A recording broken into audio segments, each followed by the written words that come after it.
So what does digital marketing look like? Well, here's the integrated digital marketing model. This is really what you need to be thinking about in terms of your marketing. So you'll notice here that your website is front and centre, right? It is at the centre of everything you should be doing. It's incredibly important. And if you're sitting in this room at the moment thinking, gosh, our website's substandard, that's a major alarm bell going off. It should be.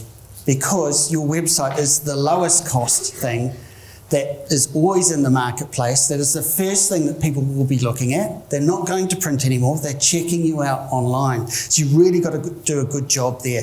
Not just build a fast-loading website with quality photography, but you've got to have content that engages with people and you've got to tell your story. So we're already hinting at some other tactics here that you might be using. So your website's critical. It's your owned, what we call your owned land, right? You control it. No one can take that away from you. It's very, very different from, let's say, social media channels, which are rented land. So if you're putting all your marketing bets on Facebook because it's free, that's a big mistake. Yes, you need to be probably thinking about Facebook, but they can change the rules and the algorithms at any time, and they do. We've currently got a client, for example, that built his entire business on YouTube. It was all video driven.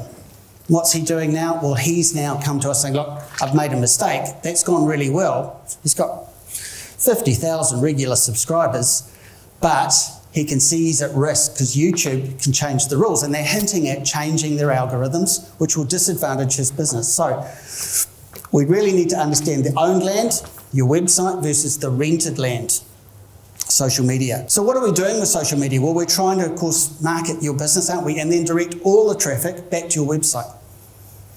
And hopefully your website has landing pages and forms and giveaways and incentives so that you're encouraging them to connect with you and actually for them to give you their details and fill up your database with new leads. Now again, if you're not doing that, that also means that probably you're doing it the hard way. Marketing's pretty difficult if you're not using your website in that way to the best benefit.